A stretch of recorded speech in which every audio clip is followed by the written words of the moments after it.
Coming up at 11, we take a look at the Cats' road ahead after the March Madness bracket is released. Dedicated to Eastern and Southern Kentucky, this is WYMT Mountain News Weekend Edition. Good evening, I'm Keaton Hall.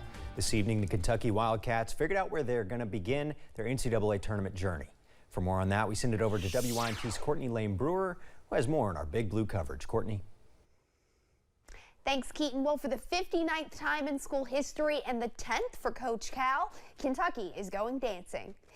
The Wildcats heard their name called for the first time in 3 years this evening, and they are championship bound once again. Now, Kentucky is the 2 seed in the East region, behind Baylor as the 1. This is the 8th time in program history that Kentucky has gotten the 2 seed. They will face the St. Peter's Peacocks, the champions of the Metro Atlantic Athletic Conference. If the Cats win, they will play the winner of Murray State in San Francisco. But right now, they're focused on the game ahead. They will play in Indianapolis on Thursday at 7:10 after the Murray State San Francisco game, and the game will be broadcast right here on WYMT.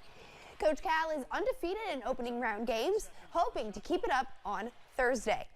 I'll have the whole bracket coming up in sports, including where your Volunteers landed, Keaton. But for now, I'll send it back to you. Thanks, Courtney. We want to remind you about Hoops Hysteria on WYMT.com and your chance to play our NCAA tournament bracket game. You can also compete against some of the WYMT staff like Courtney, myself, and Cameron. Also win a 55-inch smart TV, a PlayStation 5, 2 recliners. $1 million prize will also be awarded nationally if someone correctly picks all 63 games. You've got until 15 minutes before the first game on March 17th to sign up. Kentucky State Police have confirmed with us a landslide on Kentucky 38 near the Everett Sawmill is blocking parts of the road. KY 38 is down to 1 lane just outside of, well, actually it was just reopened to 2 lanes a little under an hour ago outside of Everett's near Kildare. Kentucky State Police confirmed with us that multiple agencies were responding, including Harlan and Everett's police departments. This photo is from the Everett's Fire Department. We'll have more on our website, WYMT.com, as the situation unfolds. Members of the Owsley County Sportsman's Club held a Lollipop Shoot event today, raising money for scholarships. WYMT's Chaz Jenkins attended the event. Ready, aim, fire. Those in Owsley County shooting at small lollipop-sized targets. You get to shoot at some really small targets. With the stock rifles, we're shooting at what's called a blow pop or a charm pop, and then we shoot at Tootsie Pops with them, and then dum-dums. That's the smallest target you'll see with a factory rifle. All to raise money for scholarships. The overall goal being $2,000 for 4 separate scholarships. This event will just probably bring in, I think it costs maybe $10 to shoot. So if you've got 10 shooters, that's $100. Participants enjoying the unique challenge the event offers. I love reloading. Loading in. So you try to build the load and get your ammunition, get your rifle shooting where you can, you sit down and break a lollipop at 200 yards, that's pretty good. While proud of where their money is going, confident in the cause. Most of our club members, we believe that education is probably the best path out of poverty. Eastern Kentucky, we live in one of the poorer counties in the nation. Continuing a long tradition of competitive shooting. Many years ago, I'd come with my father and uncles and stuff, and they shot. They shot trap mostly then, and shot some long-range shooting here. But I think over the years, the members really enjoy the activities we have. Having fun to help the county's students. In Owsley County, Chaz Jenkins, WYMT Mountain News. Deaton says one of their biggest fundraisers for scholarships is a banquet they host. That event's coming up on May 7th. Today, the Pikeville Police Department remember a beloved fallen officer. Scotty Hamilton was killed in the line of duty 4 years ago today. Hamilton was shot while serving his community of Pikeville.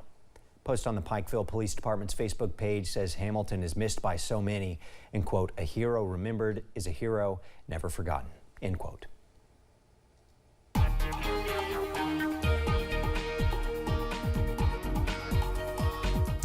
Well, after a snowy start to our weekend, we are finally starting to clear out and dry out across the mountains for your Sunday. Let's take a look at that camera over at the London Corbin Airport. All is quiet tonight, but we are still pretty chilly. Temperatures in those upper 30s right now, but check out this camera over at US 119 in Pine Mountain. Still a lot of snow on the ground, so please be sure to use caution tonight and on early Monday morning, as there could still be a few slick spots on the roads as you are out and about. Temperatures tonight above freezing in the upper 30s to lower 40s, sitting at 40 in Pikeville, 41 in Jackson, 39 in London. Below freezing for Monticello, sitting at 30 degrees tonight. Up on Pinpoint Doppler, all is quiet, a clean sweep as we go through the rest of tonight. We stay pretty quiet, we stay dry under a mostly clear sky. Temperatures not as cold as last night. We only fall off into the upper 20s and lower 30s, but if you are a fan of the warmer weather, I got a perfect forecast for you. Got that full forecast coming up just a little bit later. Keaton.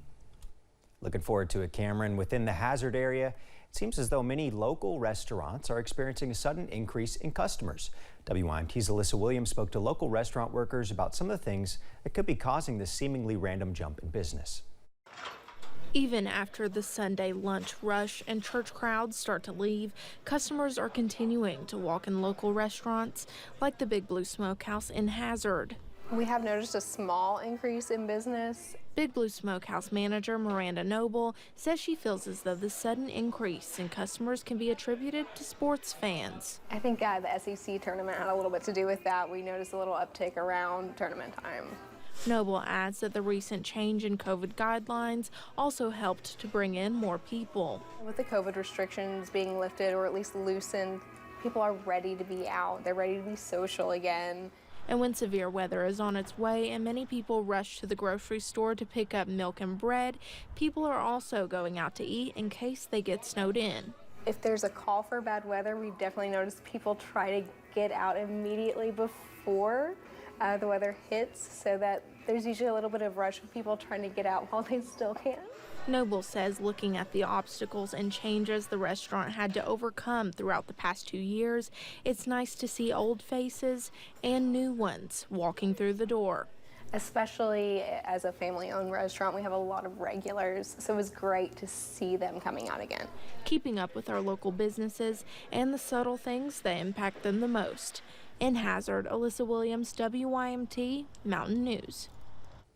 Noble adds that the restaurant's change in location may also contribute to an increase in business.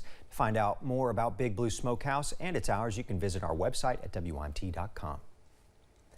As the Russia-Ukraine war continues, some are concerned there could be cyber attacks on the U.S. and its allies. Technology expert Will Winstead says anyone can fall victim to online attacks. He says his company, 46 Solutions, hasn't seen attacks specifically from Russia lately, but he says it's not uncommon to see suspicious activity come from other countries.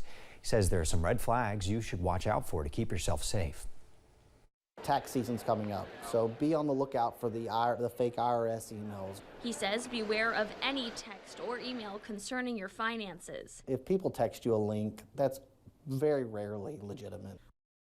Winstead says to also watch out for fake package delivery messages asking you to update your delivery address and to be wary of any text or email concerning your finances. Yesterday's snowstorm did not affect the last day of West Virginia's legislative session. Points of contention for over 95 minutes of heated discussion was abortion, specifically a bill that would prohibit the procedure to those seeking it because of a disability to the unborn child. The law would force doctors to inquire of their patient's reason for the abortion and confirm it had nothing to do with a disability, including Down syndrome. Under questioning from Democrats, the bill's presenter said an abortion could proceed with any other reason. And you actually had to talk to them, you wouldn't push this legislation. If you actually had to hear their stories, you wouldn't come down here and pass this nonsense. You wouldn't do that if you had to hear them out. Some Democrats accused Republicans of rushing the bill for political gain. Still, West Virginia passed the bill with a vote of 27-5. The bill now heads to the governor's desk. Coming up at 11, springing forward, have you feeling a little off today? Doctors say there could be some real health risks involved with losing that hour of sleep. The weather stays quiet tonight, but what can you expect for your next work week? I got that full forecast coming up.